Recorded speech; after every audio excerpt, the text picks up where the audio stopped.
인간에게는 손실 효모 효과라는 게 있어요. 누군가 나한테 10,000원을 줬을 때 느끼는 기쁨보다 10,000원을 잃어버렸을 때 우리는 3배 정도 더 불쾌하게 느끼게 돼 있어요. 그러니까 뇌에서 계속 명령할 거예요. 잃어버리지 말라고. 서로 안 맞는 사람, 그러니까 서로 다른 사람이 만났을 때 우리는 그걸 받아들이고 소화하는 게 되게 어려워요. 태생적으로 뇌가 게을러서 이해하는 게 어렵고 불편합니다. 서로가 이제 맞지 않는다는 걸 경험을 하잖아요. 근데 그 관계를 청산하는 건 굉장히 어렵죠. 그럴 때 이제 선택이 필요한데 두 사람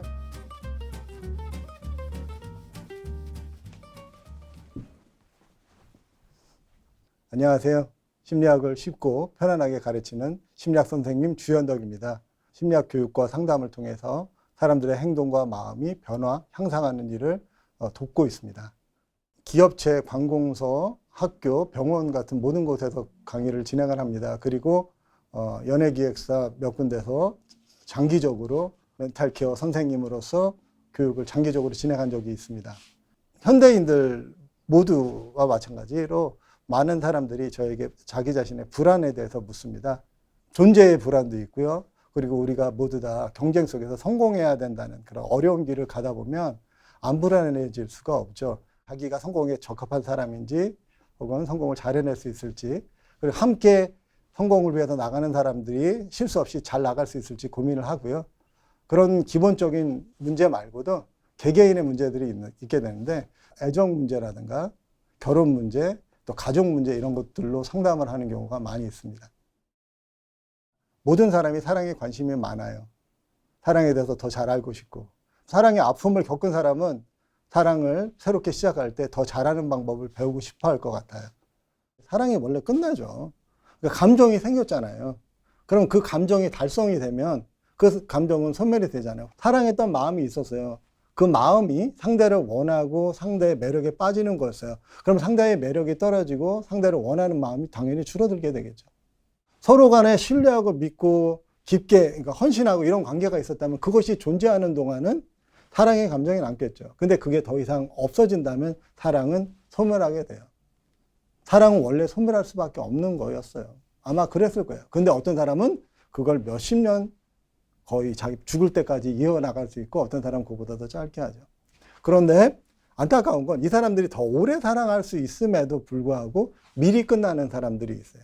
이게 흔히 말하는 사랑이 실패했다거나 끝났다는 거예요.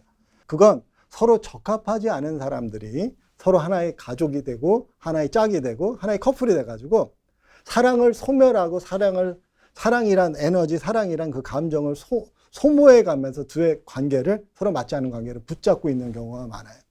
사랑 때문에 참는 일들이 많아지면 그 사랑은 빨리 끝나요. 그럼 사랑이 끝나면 그게 다 실패냐? 저는 전혀 그렇게 생각하지 않습니다.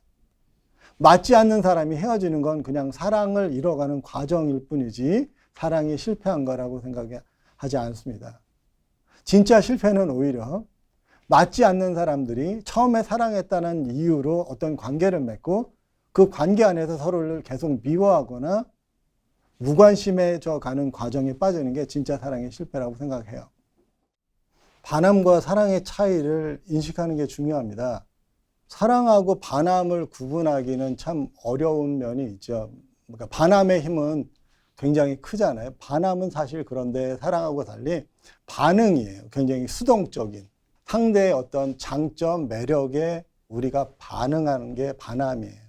그런데 사랑은 그 단계를 넘어서 상대와 관계를 맺고 상대방의 안녕, 상대방의 미래에 대해 궁극적인 관심을 가지면서 자기와 동등한, 동일한 존재로 보게 되는 감정, 태도, 의지를 포함하는 게 사랑의 감정이죠. 근데 많은 사람들은 처음에 반함의 에너지가 너무 크니까 그게 사랑의 전부인 줄 알고선 그것만 가지고 나중에 사랑이 계속 이어갈 수 있다, 영원히 누군가를 사랑할 수 있다고 쉽게 장담을 해요. 그런 데서 문제가 생기고 그 반함의 에너지가 떨어지고 났을 때 서로의 사랑이 얼마나 빈곤하고 내용이 없는지 좌절하게 되기가 쉽죠. 관계로서의 사랑을 이어가려면 서로 배우자의 역할, 연인의 역할을 충분히 해야 되고 함께 생활할 사람으로서 서로의 역할을 나눠서 돕는 것들이 필요한데 그런 자질이 갖춰졌는지, 그런 의지가 있는지, 그런 할 능력이 있는지를 우리가 간과하게 돼요. 말이 어려워졌지만 간단하게 말하면 저 사람하고 짝을 이루어서 함께 갈 수 있는 사람인지에 대해서 분별하지 않고선 상대편에서 반한 마음, 사랑하는 마음, 그 열정이 모든 걸 해결해 줄 수 있다는 착각에 빠지게 되죠. 그래서 많은 사람들이 빨리 결혼을 하거나 빨리 서로의 마음을 약속을 해요. 근데 함께 살다 보니, 함께 지내다 보니 서로가 서로에게 맞지 않는 부분들이 굉장히 많고 불일치하는 부분들을 참고 견디기 위해서 사랑의 마음을 소모하게 되는 경우가 많습니다. 쉽게 말해서 그러니까 사랑 때문에 사랑하는 사람을 참아내야 되고 견뎌야 되는 일들이 생겨나요. 그러면 그 사랑이 그만 죽고 말죠. 그게 사랑의 아픔이고 사랑이 깨지는 대표적인 이유입니다. 처음에는 사랑하니까 상대편을 위해서 배려하고 상대편을 위해서 희생을 하지만 매번 그런 일을 할 수는 없어요. 그리고 또 사람은 자기에게 너무나 고유하고 특별하고 소중한 것들을 사랑이란 이름 때문에 희생해야 되는 걸 원치 않아요. 그게 사랑의 이름이라고 하더라도. 그건 너무나 힘든 일이잖아요. 내가 누군가를 사랑하기 위해서 나 자신이 아닌 다른 사람의 흉내를 내거나 다른 존재가 돼야 된다면 그건 나로서 그 사람을 사랑하는 게 아니라 상대가 원하는 사람으로서만 그 사람을 사랑할 수 있다는 얘기가 되잖아요. 그러면 사랑이 힘들고 자기 자신을 부정해야 된다는 것 때문에 벽에 부딪혀서 사랑이 지치고 고갈되죠. 그건 이 사랑의 내용이 반함에만 머물렀던 사람들이 갖게 되는 경우인 경우가 많죠. 네. 반함에서 사랑으로 깊어지는 과정은 마음에 드는 상대가 있으면 그 대상을 보고 나서 우리는 흥분하게 되죠. 도파민, 노르아드레날린 같은 물질이 나와가지고 그 사람에게 접근하고 그 사람에게 자기 자신을 알리는 일에 집중을 하게끔 만들어져요. 그 사람이 나에게 마음을 열어서 서로 친해지고 서로의 관계가 돼서 애정이 깊어질 때는 상대편을 내 존재처럼 아끼고 헌신하고 돌보고 세상에 그 비교할 수 없을 만큼 커다란 행복을 느끼게 되거든요. 그래서 그 사람이 만약에 없어진다면 세상의 모든 것들이 무의미하게 되고 자기의 생명이 사라지는 것처럼 느껴지는 고통을 느끼게 될까봐 상대방을 위하는 그런 물질들이 나와요. 옥시토신이라는 물질인데 그게 사랑의 물질 중에 가장 중요하다고 해요. 누군가를 간절하게 소중하게 여기는 마음을 느끼게 하는 물질들이에요. 그렇게 해서 서로 사랑하는 관계가 깊어지고 나면 그 누구하고도 비교할 수 없을 만큼 깊게 신뢰하고 믿고 편안함을 주고 내 삶이 풍요롭게 느끼게 해주는 그런 대상으로서의 역할을 해주게 돼요. 그런 긴 기간들이 점점 길어질수록 두 사람의 사랑은 더 커지고 그 커진 사랑을 대처할 수가 없게 되는 거죠. 그래서 애초부터 서로 생리학적으로 잘 맞고 라이프 사이클이 비슷하고 라이프 스타일도 비슷한 사람을 만나는 게 필요합니다.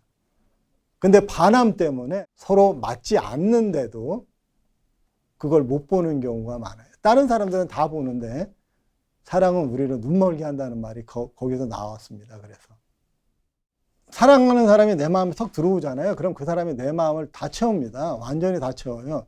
근데 그 사람이 나랑 안 맞는 사람이란 사실이 아무리 분명해도 그게 받아들여질까요? 이미 그 사람이 내 온 마음을 채우고 있는데. 그러니까 그걸 부정하죠. 그리고 나서 계속 겪어요. 그러면서 그 사람에게 헌신하고 함께 많은 시간을 보내잖아요. 그게 보통 시간입니까? 누가 태어나서 그렇게 열중하고 몰두를 하나요? 그런데 이제 와서 이제 아니래요. 그래서 이걸 포기해야 된대요. 그건 너무나 큰 고통이고 상실이죠. 그 상실을 받아들이기가 참 힘듭니다. 싫고요. 인간에게는 손실 효모 효과라는 게 있어요. 뭐냐면 우리는 어떤 획득보다 손실을 3배 정도 더 고통스럽고 싫어하게끔 만들어져 있습니다. 누군가 나한테 10,000원을 줬을 때 느끼는 기쁨보다 10,000원을 잃어버렸을 때 우리는 3배 정도 더 불쾌하게 느끼게 되어 있어요. 그래서 지금 사귀는 사람이랑 헤어지잖아요. 그러면 새로운 사람하고 시작되는 것보다 3배 정도 더 고통스럽게 느끼게 돼요. 우리는 그래서 뭔가를 잃는 걸 싫어해요. 반대로 잃어버렸던 것을 되찾는 건 굉장히 행복한 일처럼 느끼죠. 4년 동안 사귀다 헤어졌다. 4년 동안의 시간을 내가 온 몸을 다해서, 온 마음과 몸을 다해서 쏟았어요. 그걸 잃어버린다고요? 그거는 정말 큰 인생에 커다란 구멍이 되죠. 그러니까 뇌에서 계속 명령할 거예요. 잃어버리지 말라고, 잃어버리지 말라고. 그러니 가슴이 찢어지게끔 만들어서 그 고통을 피하려고 하죠. 우리가 많은 사람들이 사랑을 주는 만큼 받지 못하거나 내가 원하는 방식대로 사랑을 못 받는다는 것 때문에 좌절하고 힘들어하는 경우가 많아요. 이렇게까지 사랑을 해야지 저 사람의 나는 사랑을 받을 만큼 나는 별 볼 일 없는 사람인가? 내 사랑은 무력한가? 저 사람에게 의미가 없는가? 그러면 어떻게 되냐면 존재 자체, 내 존재 전체가 흔들리죠. 저 사람에게 나는 특별하고 멋있고 사랑스럽지 못한 존재라고 느껴지는 순간 나는 정말 별 볼 일 없는 사람인데 사회에 나가서 그걸 티낼 수 없으니까 참고 다니게 되는 거죠. 그러니까 사랑이 아니라 사랑을 입증하는 일에 너무 매몰되게 되죠. 그러니 사랑이 자연스럽게 느껴지는 게 아니라 의무감, 역할, 능력의 차원이 돼요. 그러니까 우리는 애초부터 내가 사랑하는 방식과 상대편이 사랑하는 방식, 내가 말하는 사랑과 상대편이 말하는 사랑이 같을 거라고 전제하는 오류에 빠지는 경우가 되게 많습니다. 그런데 사랑을 가장 많이 연구했다고 하는 심리학자들에 따르면 사랑의 종류가 적어도 26가지 유형으로 나눠질 수 있다는 얘기를 해요. 어떤 사람에게는 상대편을 배려하기 위해서 자유를 주는 게 사랑인 반면 어떤 사람에게는 관심을 갖고 계속 내 곁을 지켜주고 나를 관리해 주는 게 사랑이라고 느끼는 사람들이 많아요. 서로 사랑의 스타일, 스토리가 다른데 그 둘이 사랑을 하게 되면 한 사람은 행복하고 한 사람은 불행해지는 게 아니라 둘 다 불행해질 수밖에 없는 거죠. 서로 원하지 않는 사랑을 주고받으니까요. 그러니까 우리는 교제하는 과정에서 그런 걸 묻고 확인해야 되는데 알아가는 과정들을 굉장히 무시를 하고 그냥 저 사람은 나를 위해서 만들어졌고 나는 그를 위해서 만들어진 존재라고 가정을 하고 그냥 서로에게 빠져드는 그 상태로 머물러 있는 경우가 많죠. 서로 다른 사람을 만나는 게 좋으냐 서로 비슷한 사람을 만나는 게 좋으냐 정답은 없지만 서로 안 맞는 사람, 그러니까 서로 다른 사람이 만났을 때 우리는 그걸 받아들이고 소화하는 게 되게 어려워요. 그래서 기왕이면 비슷한 사람이 더 쉽죠. 이해하기가 쉬워요. 그런데 차이에는 상호 대립적 차이라는 게 있고 상호 보완적인 차이라는 게 있어요. 예를 들면 한 사람은 투수를 하고 싶고 한 사람은 포수를 하고 싶다면 서로의 역할이 달라도 서로 보완적이기 때문에 둘은 아주 훌륭한 팀이 됩니다. 근데 서로 한 사람은 축구를 하고 한 사람은 야구를 하겠다 이런 식의 차이를 갖고 있다면 둘은 한 팀을 이룰 수가 없게 되는 거죠.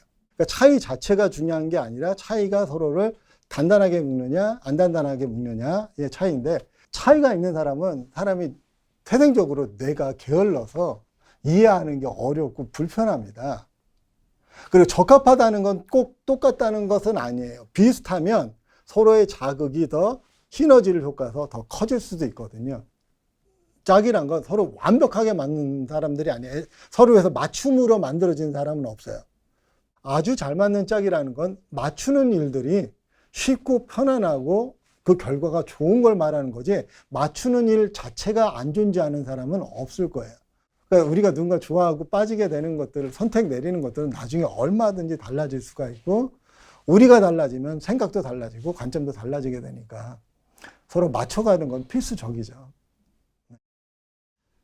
사랑하는 사람이 이제 함께 지내다 보면 서로 못마땅하고 맞지 않는 부분들이 부딪히죠. 그런데 그런 것들이 상대방이 변화하길 바라서 혹은 또 잘못이나 실수를 했을 때도 마찬가지예요. 그럴 때 이제 사람을 고쳐 쓰는 게 가능한가 이런 것들에 대해서 의문을 가져요. 근데 고친다는 말은 그 말 자체에서부터 틀린 것 같아요. 왜냐하면 고치는 거는 고쳐지지도 않고 사람은 자기가 살아왔던 대로 늘 사는 거니까. 그렇다고 변화가 없느냐? 그건 아니에요.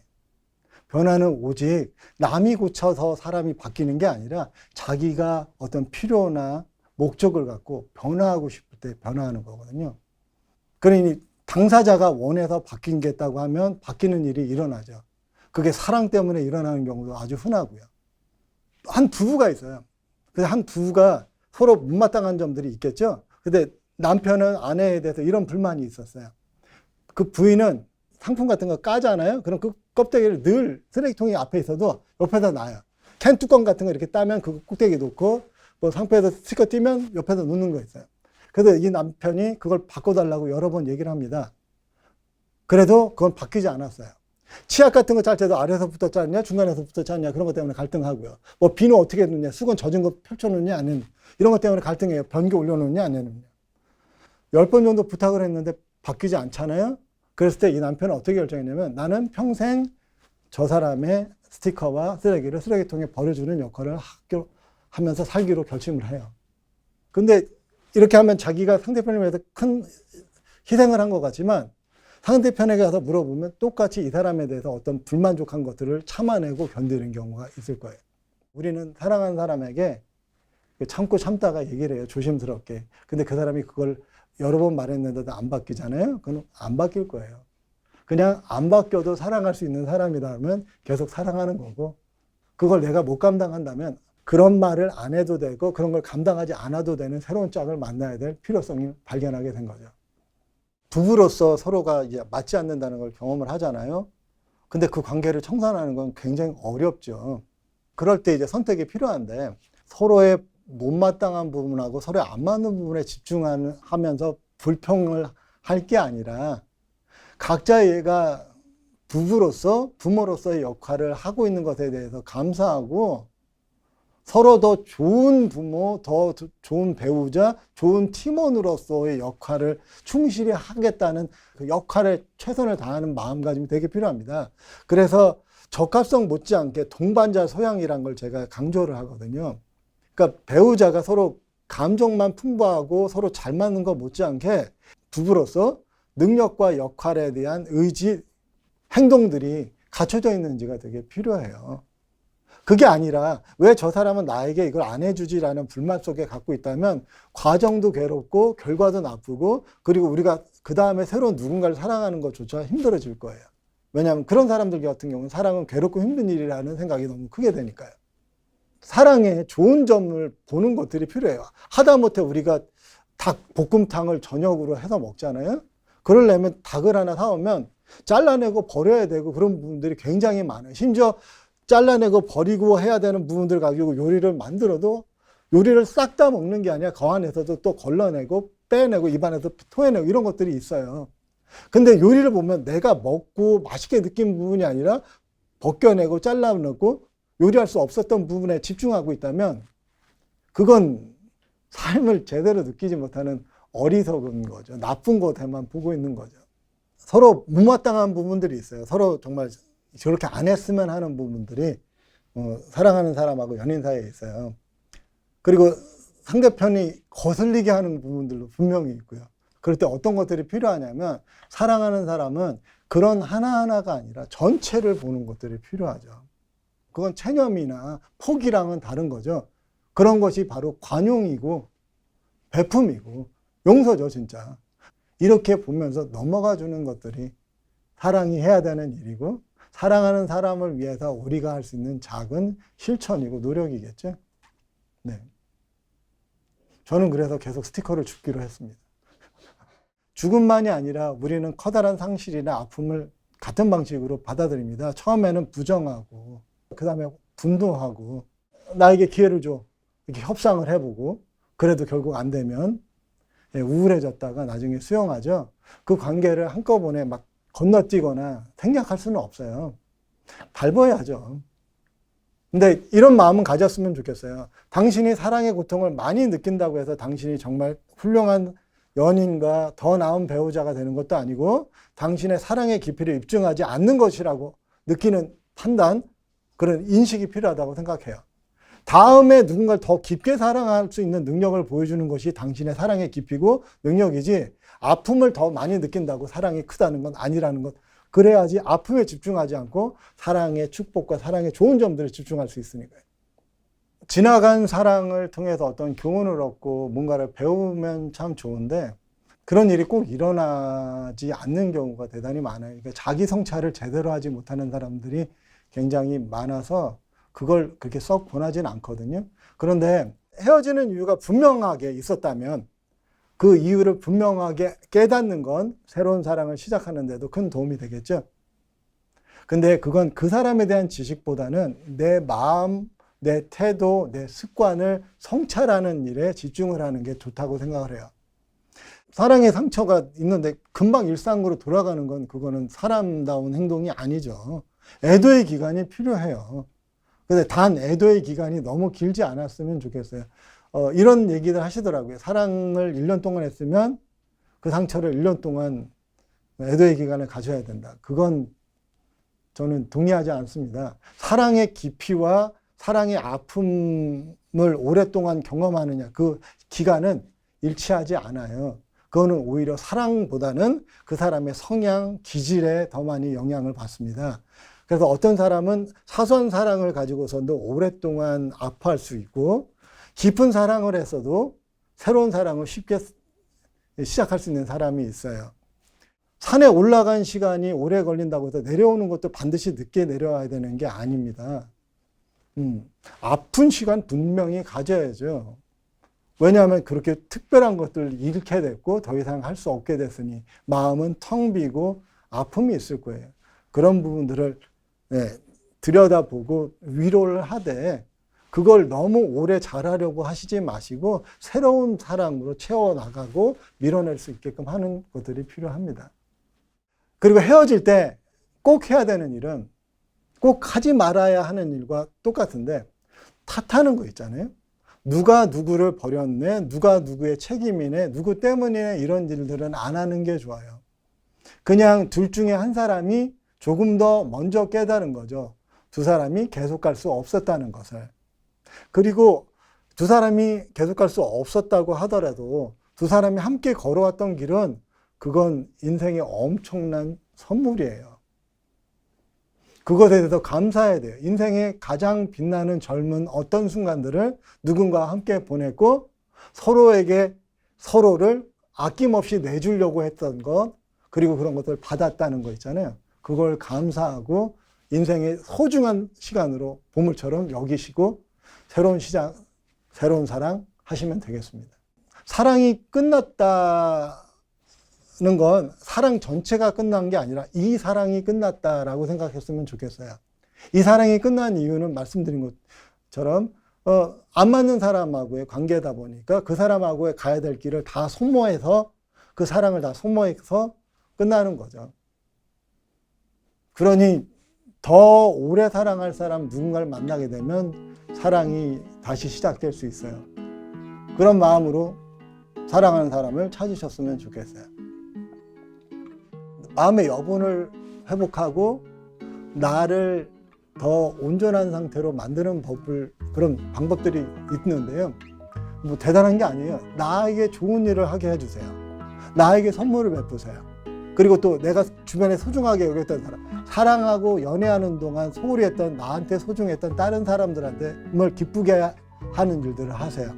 그리고 내가 연인에게 쏟았던 사랑 말고 인류에게 쏟았던 그런 사랑을 조금씩 나눠주는 행동 하잖아요. 그러면 마음이 정말 많이 치유됩니다. 그리고 옷도 새롭게 예쁘게 사시고, 머리 스타일도 바꾸시고, 운동도 하시고, 맛있는 것도 많이 먹으시고, 그렇게 하세요.